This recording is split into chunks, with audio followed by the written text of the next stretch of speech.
A graça e a paz a todos, né? Uma boa noite para todo mundo que acompanha a gente. Bem, o pessoal fala muito, vai ter pregação e exposição, mas é impossível fazer num momento como esse, tendo em vista que o tempo é curto, o ambiente, o ambiente que eu digo, ambiente virtual, às vezes não favorece uma coisa mais exaustiva, fazer uma reflexão mais simples, mas não deixa de ser algo que expõe a palavra de Deus, né? E que seja de fácil entendimento também para todo mundo. Então, espero que esteja todo mundo bem, que Deus abençoe todo mundo. Então, vamos refletir rapidinho hoje, na segunda carta de Paulo a Timóteo, capítulo 3, versículo 16. E depois de hoje, vão passar a decorar, além de João 3,16, segunda a Timóteo 3,16. E vamos ver por quê. Estão achando? Repete Timóteo quanto? Segunda carta a Timóteo, capítulo 3, versículo 16.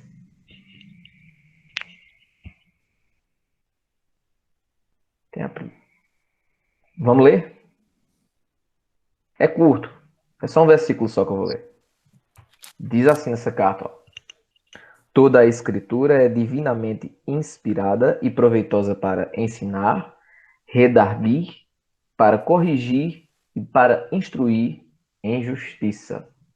Aí o último versículo desse capítulo da carta diz: para que o homem de Deus seja perfeito e perfeitamente instruído para toda boa obra. Amém? Então vamos explicar, né? Vamos primeiro ver aqui onde é que a gente está. Quem é Timóteo, quem foi, ele morreu faz tempo. E vamos ver qual era a situação aqui. Bem, a gente vê aqui que a segunda carta que Paulo escreve a Timóteo, que era um rapaz novo, provavelmente entre a idade de Romário e a minha, provavelmente. Então era uma pessoa muito jovem, que foi designado para ser pastor e tinha como mentor e pastor também Paulo, o apóstolo. E Paulo escreve essa carta a Timóteo, ensinando a ele toda a responsabilidade que ele tem, conscientizando ele do dom que ele tem para servir a igreja e justificando tudo aquilo que ele exigia, porque ele sabia o que Timóteo tinha. Então ele fala entre a primeira e a segunda carta que Timóteo cresceu no lar de mulheres crentes, que a mãe dele era crente, que a avó dele era crente, que ele foi ensinado em todo o conselho de Deus. E que isso não isso responsabilizava ele, não isentava ele de ser um bom expositor, de ser um bom pregador da palavra, né? Então, pegando aqui esse versículo, a gente vê a questão que eu quero mostrar, a ampla utilidade da palavra de Deus. Às vezes a gente tem uma ideia muito errada acerca da Bíblia como algo que serve para regularizar os ritos públicos que a gente tem na igreja. Falando no bom português, a gente entende somente a Bíblia como aquilo, como algo que regulariza a reunião do culto do domingo, como algo que serve para normatizar a ceia, como se toma a ceia, o batismo. A gente às vezes entende muito, quando eu digo a gente, eu falo todo mundo de uma forma geral. Não estou querendo dizer que seja alguém ou esse grupo ou alguém próximo. Não, eu digo a gente, o gênero humano. A gente tem essa tendência de pensar que existe a Bíblia para instruir. Nisso, existem outras coisas para instruir em, em outras. Mas eu quero mostrar aqui a amplitude da utilidade da escritura e também mostrar que a falta do bom entendimento dela e do bom ensino dela implica em todo o desastre que possa haver na vida da gente, em qualquer área que seja. Então, vamos fazer o seguinte: a Bíblia, não sei se vocês todos sabem, tem 66 livros, 39 no Antigo Testamento e 27 no Novo, certo? O Antigo Testamento, lá no começo, quando Deus criou todas as coisas. E o Novo é a partir do nascimento de Jesus. Ok. Aí a gente fala de pecado. Pecado é a rebeldia de Deus contra o homem. E a gente vê lá em Gênesis que o pecado entrou no mundo a partir do momento que Eva sucumbiu à tentação da serpente. Mas uma coisa curiosa que a gente deve observar é que desde o princípio Deus colocou o homem como administrador da casa. Mas, sobretudo, Deus colocou o homem como vice-regente. Ou seja, Deus colocou o homem como diretor responsável do resto da criação. E dentro da casa dele, o responsável por falar aquilo que Deus mandava. No tempo de Adão não tinha nada escrito para seguir, mas Deus falava com ele. Adão, isso pode. Isso aqui não pode. Então, tudo que Eva sabia viria do ensino correto que Adão desse para ela. Porque ele era o protetor, o mantenedor e o administrador da palavra de Deus na casa dele. Uma casa só com duas pessoas, mas ele era o responsável. Aí, onde é que a gente vê isso? Então, se ele era o responsável e Eva deveria ouvir aquilo que Adão falou, a gente vê lá no capítulo 3 de Gênesis que a serpente ela atenta Eva a comer da árvore do conhecimento do bem e do mal, que muita gente fala que é a maçã, viu? As meninas que são mais novas, eu tô falando para ela, não tinha nada de maçã, inventaram a história de maçã lá, mas era um fruto. A gente não sabe o que fruto era um fruto do conhecimento do bem e do mal. Parece até uma coisa simples, mas tem algumas complicações por trás, mas a gente não vai falar isso hoje não. Então a gente tem duas implicações aqui, né? A gente vê que lá Eva estava discutindo com a serpente e Deus disse: vocês podem comer de tudo, menos dessa fruta aqui. Aí a serpente veio com uma conversa de negatividade para Eva, dizendo: Deus disse que vocês não podem comer de jeito nenhum, não podem comer nada disso aqui, como se a proibição fosse para a maioria e a permissividade fosse para a minoria. E o que acontece? Ela deveria rebater a serpente, dizendo: não, não foi assim que ele disse. Mas ela pegou e caiu na lábia da serpente. Aí que fica a dúvida, mas houve pecado.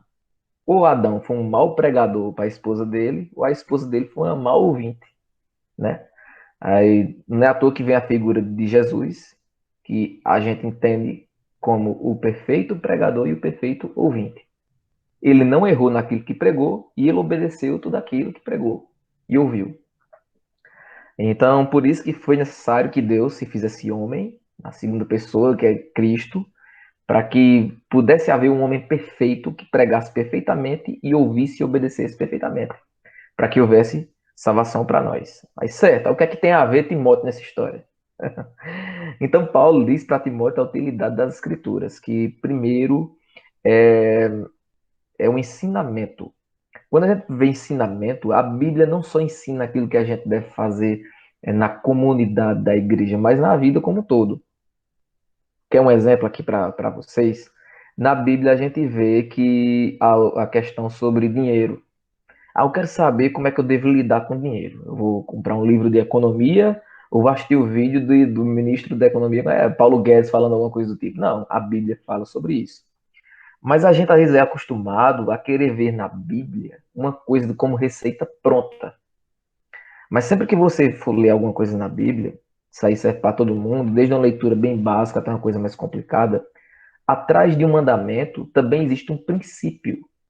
E o maior princípio de todos é que Deus é Senhor e de que nós somos servos. E que se a gente for ser servo, devemos ser servos apenas do Senhor. E como isso aqui tem a ver com dinheiro, por exemplo? Às vezes a pessoa diz: eu quero ter dinheiro para quê? Eu quero ter dinheiro para gastar muito com besteira. Poder comprar um monte de coisa inútil, poder fazer um monte de passeio, fazer um monte de extravagância. Mas, rapaz, tu acha que isso é certo? Na Bíblia tem dizendo que isso é pecado? Tem, dessa maneira assim não. Não vá gastar dinheiro à toa comprando um monte de besteira. Mas a Bíblia ensina, mostrando que o dinheiro serve para três coisas: para o sustento da família, para auxiliar o próximo em necessidade. O Antigo Testamento fala do pobre, do órfão, da viúva, do estrangeiro, e também para o sustento daqueles que cuidavam no Antigo Testamento. Isso aqui é uma coisa que eu não vou falar hoje, explicar direito, do templo, do Senhor, onde existiam sacrifícios, que no caso eram os levitas, né? E toda a questão da manutenção sacrificial. O dinheiro tinha essas utilidades no Antigo Testamento, e no Novo continuava tendo essas utilidades, no caso, para sustentar pastores, presbíteros que se dedicavam ao ensino na igreja, para auxílio ao próximo e, sobretudo, para sustento da família. Então, o que é que a gente aprende? Isso é o que a Bíblia manda. Aí, o que é que a gente vê que está errado? Aquilo que desvirtua esses 3 pontos, no caso do dinheiro. Aí a gente pode ver, por exemplo, se você está usando seu dinheiro de tal forma que vai deixar de comprar comida para sua família ou de pagar suas contas, você está pecando. Você está pecando, porque a partir do momento que você faz algo que faz eliminar algo que Deus colocou como mandamento, você peca. Entendeu? Então, essa é a questão. Tudo que Deus manda a gente fazer, antes do mandamento em si, existe um princípio. E um princípio, eu repito para vocês, é esse, de que Ele é Senhor e somos servos. E que quando servimos, por exemplo, quando somos empregados de alguém, antes de pensarmos que somos empregados de fulano, devemos ver que devemos servir como Deus nos serviu em Cristo.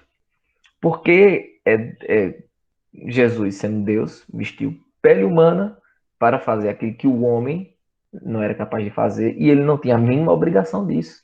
E quando a gente fala de uma pessoa que faz uma coisa muito sacrificial, que se humilha muito em favor de pessoas que não merecem nada e não tem a mínima obrigação, aí a Bíblia chama isso aí com um nome bonito, graça, né?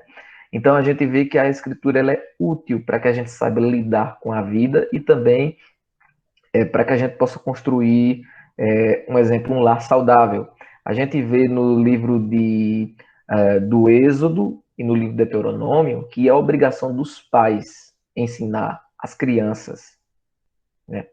Não só ensinar as crianças a matemática, ajudar no deverzinho de casa, não, ensinar a Bíblia mesmo, ensinar a palavra de Deus, porque dentro da palavra de Deus está a cimentinha para a gente fazer corretamente todas as coisas da vida. Por que estudar? Para que estudar? Né? Conhecer, mas conhecer só por conhecer? Não, a gente vai conhecer para servir.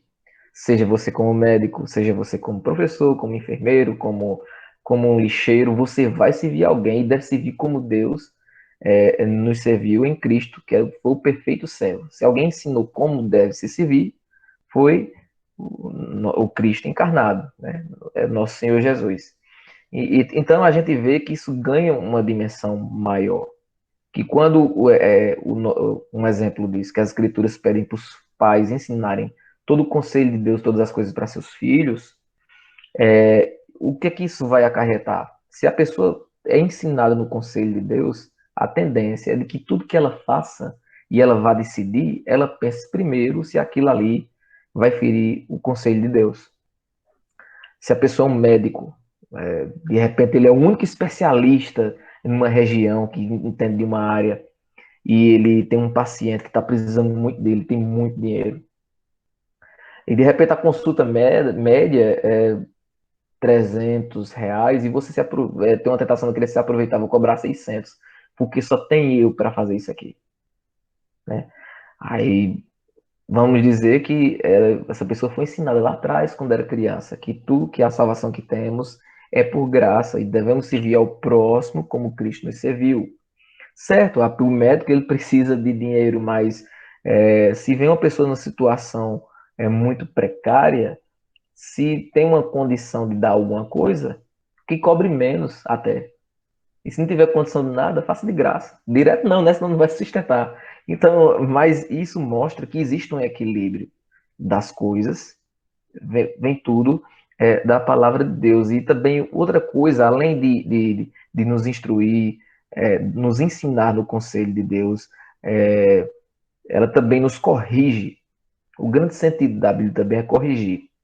E aí, quando a gente não aprende ou não lembra do conselho, o que é que sobra? Uma correção. Tem dizendo aí nesse texto de 2 A carta a Timóteo, capítulo 3, versículo 16. Correção. E correção, como muitos pensam, não é um castigo. Não. Correção aqui está falando para crentes. Crentes. A palavra de Deus é útil para corrigir. Corrigir é você. Vamos dizer um exemplo. Alguém aqui viu que o professor na escola escreveu uma palavra errada no quadro. Fulano, venha corrigir essa palavra. O professor não está chamando você para apagar a palavra para fazer um monte de risco em cima dela, né? É tipo, tem lá dizendo, a nota de 3 é falsa, falso com C cedilha. Corrija aqui, você não vai apagar tudo que está dizendo. Você vai tirar o C cedilha e botar o S para ficar certo. Então, correção vai além de dizer que está errado. A gente vai pegar uma coisa que está no modo errado e correção é dar consciência de que não é assim, mas que é para ficar assim e colocar assim. Aí a gente entra para uma questão de educar. Educação não é só quando um pai ensina um filho pequeno, quando um professor ensina um aluno, mas a educação é aquilo que Deus faz com a gente quando a gente lê a Bíblia e a gente vê que a gente está errado. A gente fez agora um momento de confissão de culpa. Mas culpa de quê? A gente peca toda hora. Tem pecado que a gente peca de forma consciente. Eu sei que é errado, mas eu estou fazendo porque eu estou com vontade, deu a rebeldia. E tem coisa que a gente peca de forma inconsciente, né? Quer um exemplo? As motivações da gente. Né? Quando a gente quer fazer alguma coisa, não para que Deus seja visto na nossa vida, mas para que a gente seja reconhecido. Muitas vezes alguém se preocupa que alguém possa espalhar um boato. Mateus não ajuda ninguém, rapaz. Mateus é uma pessoa que tem recurso, ele não ajuda ninguém.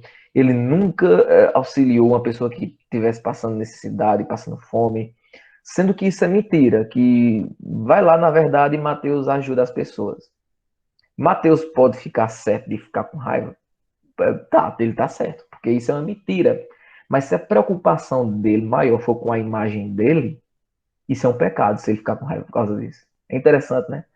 Mas se a motivação dele for ter a consciência de que ele é fiel com Deus, de que ele auxilia e que ele, se alguém vier perguntar, é verdade que você não ajuda ninguém? Ele pode dizer, não.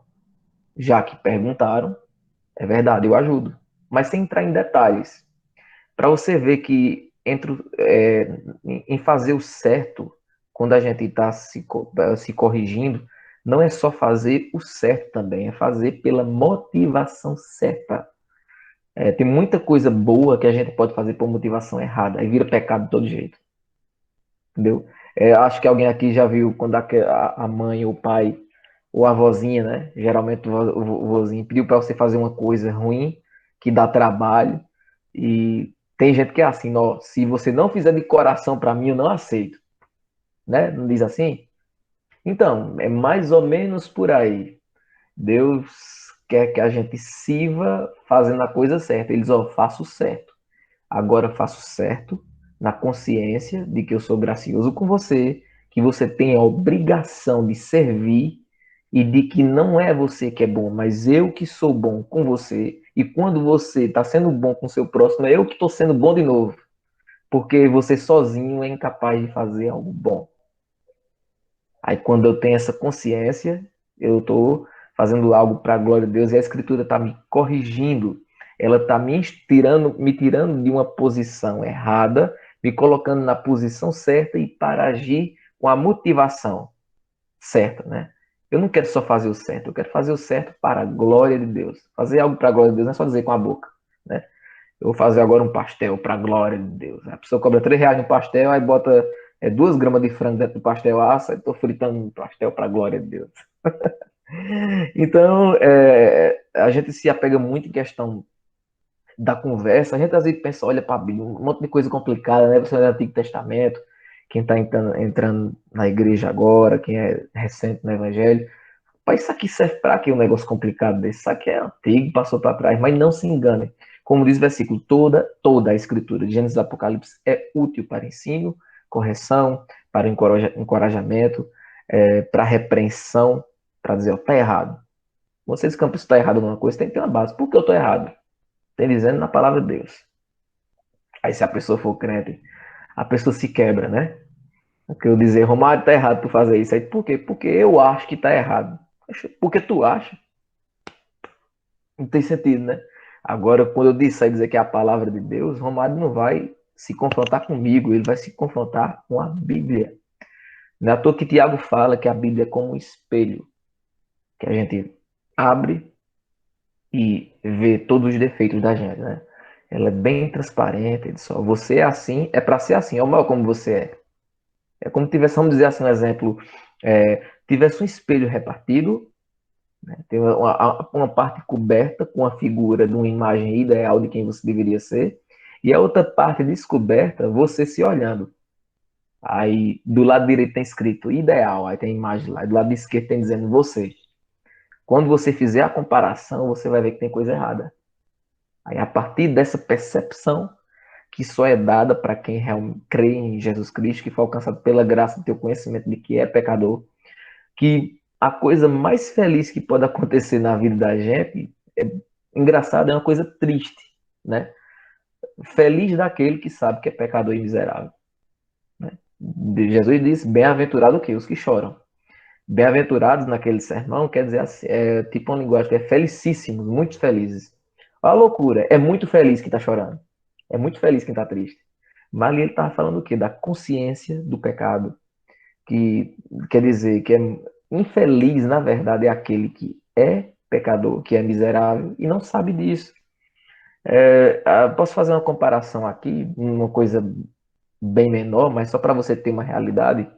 Uma pessoa dependente de químico ou drogada é muito triste, né? Não sei se vocês já conhecem alguém. Eu conheço.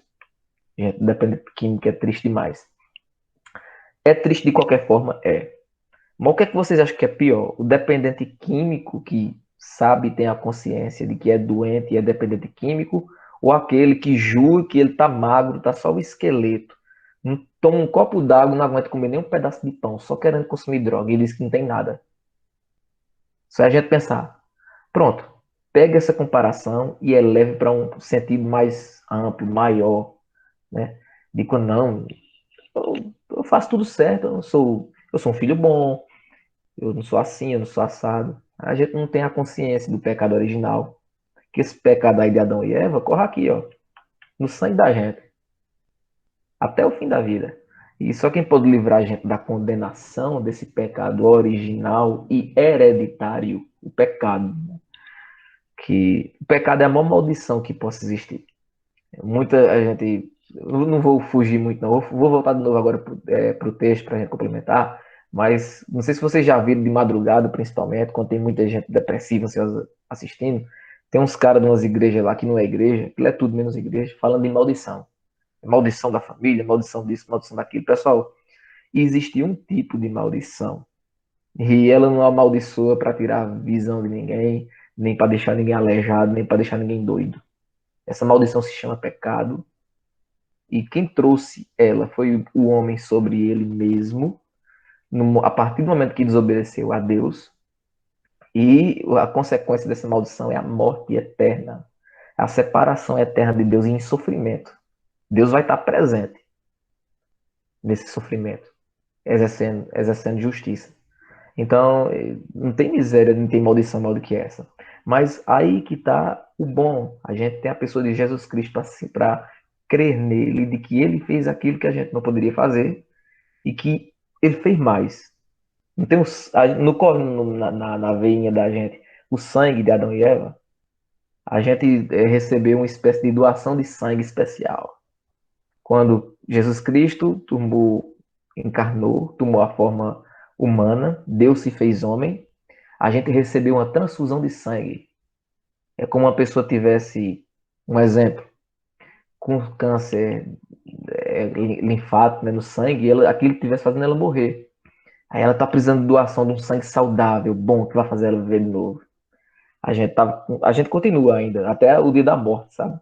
Isso é uma coisa complicadinha que em outra ocasião a gente discute. Mas a gente continua com o sangue de Adão e Eva. Tava tudo perdido, mas quando Deus veio, encarnou, né, e Cristo veio ao mundo, ele pegou uma seringuinha ali no sacrifício dele, como se estivesse fazendo uma transfusão para o seu corpo.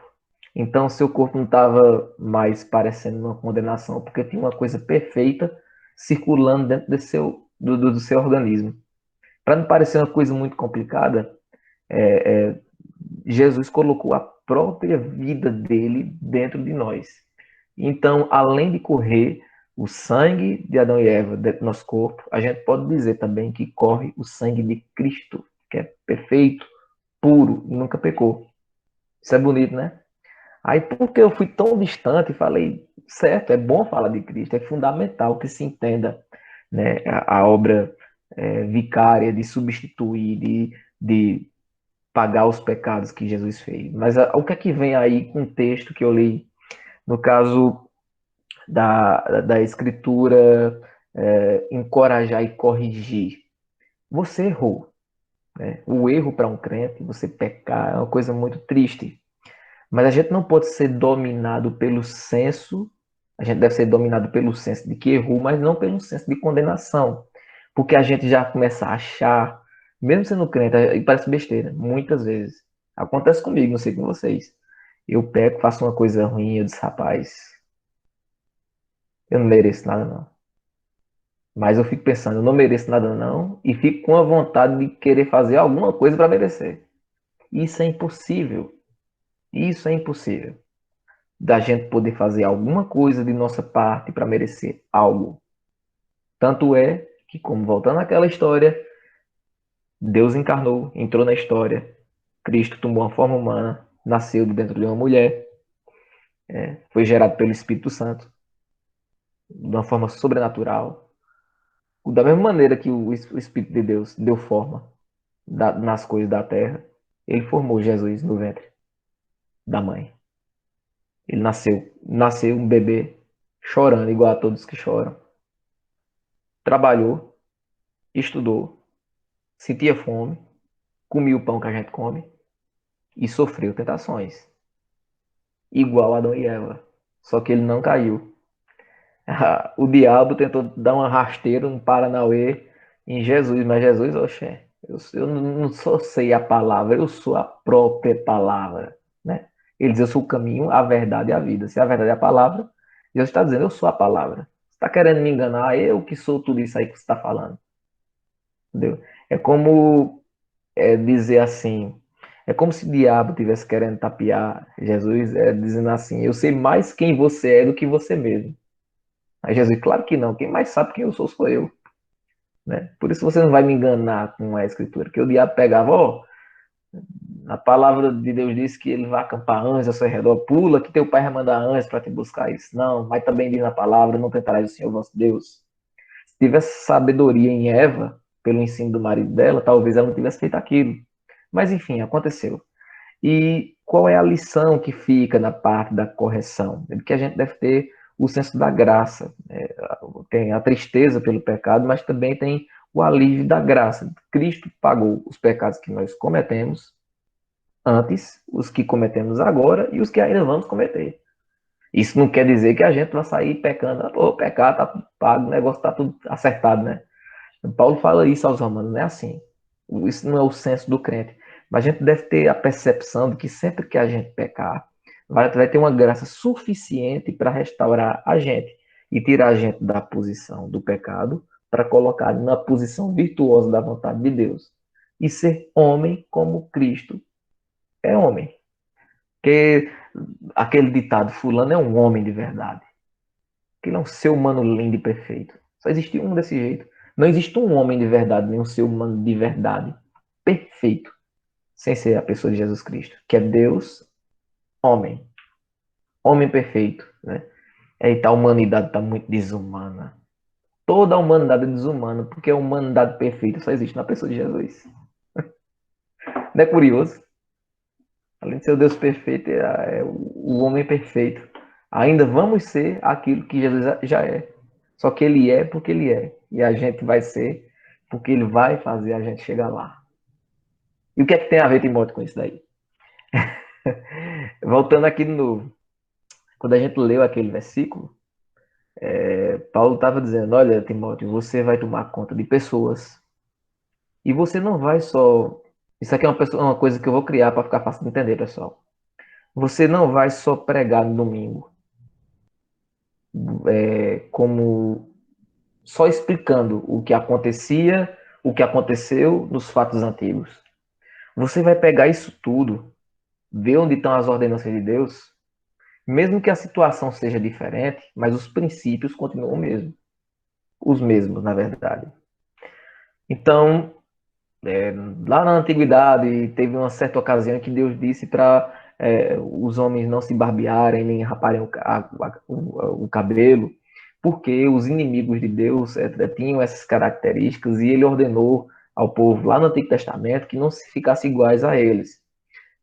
É a situação da gente hoje? Não, mas existe um princípio aí, é o quê? Da obediência, né?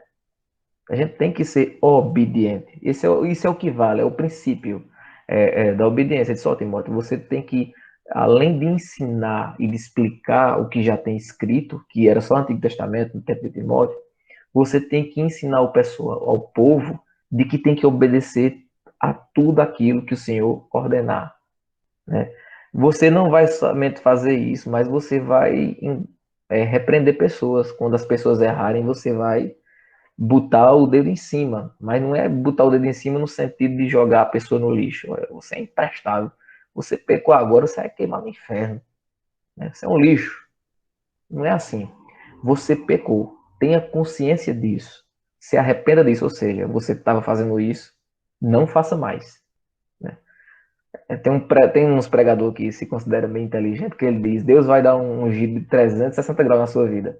Se você der um giro de 360 graus, as meninas que estão estudando sabem, a pessoa vai voltar para o mesmo lugar que estava. Então é um giro de 180, né? Se a gente estava seguindo nesse caminho errado, o arrependimento é a consciência de que o caminho não é esse, e o arrependimento, de fato, é não somente saber que não é por aqui, mas ser empurrado para cá. E a gente só é empurrado para cá quando a gente relembra dos conselhos de Deus. Ah, mas já me ensinaram isso daí. Vamos ler de novo. Não, mas eu já sei os 10 mandamentos. Lê de novo. Não, mas eu já sei o que Jesus disse no Sermão do Monte. Lê de novo. Mas a gente esqueceu de coisas, de detalhes. E quanto mais quando a gente lê a palavra, é Deus falando com a gente. Uma coisa é uma pessoa dando um conselho, falando por cima, falando, tá falando isso, acho isso muito errado. Outra coisa é quando você lê a Bíblia, que é Deus falando com você. Se você for crente, suas pernas ficam bamba. É Deus falando com você, ó, não vá furtar. Quero ver você dizer assim comigo, dizendo para você não furtar. Você não tem o que dizer para mim, porque eu sou tudo para você e tudo em você sou eu e eu sou seu dono. Quem criou você fui eu. Não faça isso. Só basta ficar caladinho, deixar de fazer o que está errado e ir para o rumo certo. Ah, mas porque o senhor não sabe como eu me sinto, não sabe essa situação. Cristo, né? Jesus Cristo provou de tudo que é ruim, coisa que você nem imagina. Então Deus sabe, olha só, Deus sabe como é o sentimento da fraqueza humana e sabe o que é ser tentado. Porque Jesus encarnou e ele foi tentado, ele sucumbiu à fraqueza, ele foi chicoteado, ele passou calor, agonia, fome, muita coisa. Então, quer dizer que o cara não pode nem dizer isso com Deus. Isso eu sei. Deus subsiste em três pessoas: Pai, Filho e Espírito. O Filho encarnou, igual a você, igual a mim. Ele sabe. Aí então Deus sabe o que ele criou. Além dele ter criado, ele sabe o que é calor. Ele sabe o que é ter vontade de fazer uma coisa que é boa, mas é errada. Ele sabe. E nem por isso, né? Cristo, como Cristo é perfeito e nele vê nossa salvação, a gente deve fazer. Não é porque eu estou fraco, eu sofro demais. Se eu não gastar muito, eu fico triste. Se eu, se eu não sair com meus amigos e cair na conversinha que eles falam que é errada, só para eu ficar de fora, eu vou ficar muito discriminado. Você que é uma pessoa que era mais sozinha no discurso dela do que Jesus. Era sozinho. Né? Às vezes os próprios discípulos disseram, não, a gente não aceita isso. Eu vou ter que morrer. Não, não vá não, você não vai morrer não. Não é isso nada dessa. Eu estou inventando, pessoal, inventando assim uma figura de linguagem para vocês entenderem mais fácil. Então, é isso que acontece aqui. Deus, através da palavra, ele nos ensina a entender qual é a vontade dele, ele também nos orienta a como agirmos em todas as situações através dos princípios que ele estabeleceu: obediência, amor, gratidão, pureza. E ele também mostra que nos reorienta a gente e nos sustenta. Quando cremos em Cristo e erramos, Deus diz: não tem problema, você errou, mas por causa do meu filho em quem você crê e o sangue dele agora corre em suas veias. Quem já assistiu o X-Men aqui, viu o Wolverine? Eu vou entrar num exemplo meio doido aqui. Eu acho que eu sou disciplinado com essa comparação que eu estou fazendo aqui. O Wolverine, quando ele leva um ferimento bem grande e o sangue sai escorrendo, o coisa vai começando a se fechar. Ele tem um poder da cura, né? Que o corpo dele vai ter na cura e tudo. Pronto, acontece aquilo com a gente, só que a gente não tem aquilo. Isso aí é a virtude de Cristo. Então, por mais profunda que seja a ferida ou a lesão que a gente sofra, vai ter a suficiência de Cristo na vida da gente. Ele é a própria palavra e a palavra serve. À medida que a gente lê a palavra e a gente é orientado nela, aquilo que acontece no corpo de Wolverine no filme vai acontecendo na gente também, no coração, na impureza do coração, na motivação errada. Né? Uma pessoa pode cometer um pecado muito terrível, mas nem por isso ela não deixa de ter jeito. Se ela for crente em Jesus e ela tiver em Jesus Cristo, Deus vai arrumar ela. Vai pegar o pastor para orientar, para aconselhar, para mostrar como é que faz, para educar, né? Exemplo, só para encerrar e não ficar muito longo. Vamos dizer que uma pessoa, antes de ser crente, ela era alcoólatra e, infelizmente, ela sucumbiu e botou para beber de novo. Aí, mas fulano, por que você bebeu de novo? Né? Aí o pastor, não beba não, rapaz. Se embriagar é pecado, porque você perde a consciência, você não pode discernir coisas certas das erradas, você toma decisão errada. Isso aí é a repreensão que a gente vê que Paulo está ensinando Timóteo a fazer com a palavra de Deus. Mas existe o encorajamento, existe a correção, a educação. Ele vai dizer, certo, você pecou, pecou, errou, errou, se arrependeu, me arrependi. Pronto. Então ore e não faça mais. Por que não pega e diz, vem cá, por que você caiu? Que situação foi? Não, eu estava num canto, eu sou alcoólatra, e eu passei na frente do bar. E toda vez que eu passo na frente do bar, eu caio na tentação de beber. Aí o que, é que a sabedoria das escrituras fazem? Diz que o homem não deve fugir do inimigo de sua alma, que no caso é o diabo, mas fuja de suas paixões. O pessoal fala paixão, já pensa em namoro, só pensa em três coisas, em duas coisas, namoro, sexo fora do casamento. Não, isso, tem isso também. Mas não é só isso, não. Então, por isso que Deus deu inteligência para a gente, deu a palavra como forma de educar. Fuja das paixões. Então, se essa paixão pela bebida é uma doença em você, e toda vez que você passa no bar, você não resiste e vai beber, além de você se arrepender de fazer o que fez, não passa mais na frente do bar, não. Tá vendo como é que é? A, a gente às vezes pensa a palavra de Deus de uma forma tão mecânica, mas a gente não para refletir na profundidade que existe do ensinamento. Então o pastor não só vai dizer, ó, você tem que se arrepender, o que você foi ferrado, mas tem que dizer, Deus deu graça suficiente para restaurar você, para perdoar esse pecado que Cristo já morreu por ele, e aprenda com as situações, aquilo que for fazer você ficar fraco e que for fazer reacender as paixões que vão fazer você pecar, fuja, né? Se eduque, evite chegar ao ponto da paixão, né?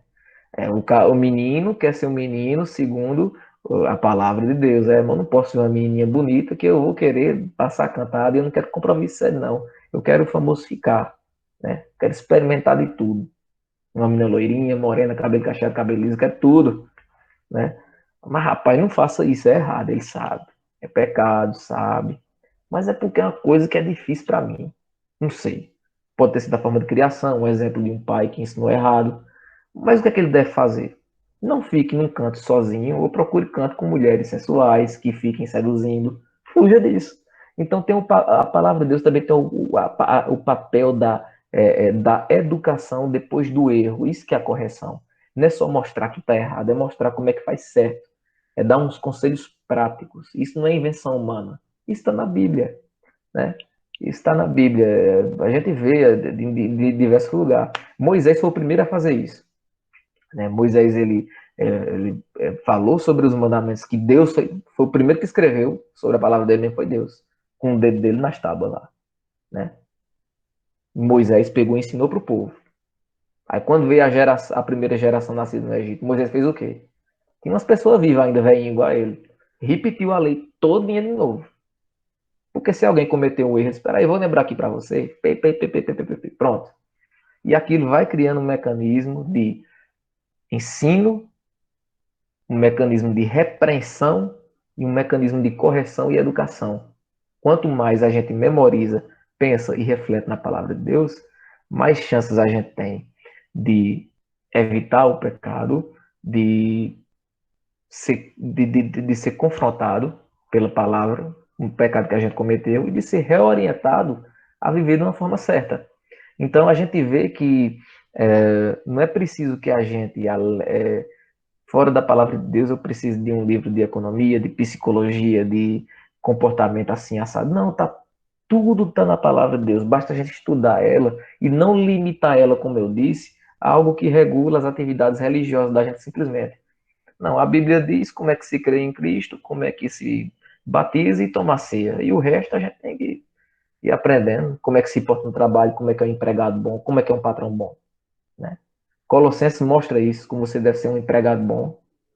Você tem que trabalhar para seu patrão, servindo ele, pensando que além dele existe um Senhor que é maior do que ele, que é Deus, né? E o patrão deve cuidar do seu empregado, sabendo que ele não é a autoridade superior daquele empregado, mas ele é empregado também do Senhor dos Senhores. Então a Bíblia tem tudo isso, ela regulariza todas as áreas da vida da gente, ela é útil para tudo.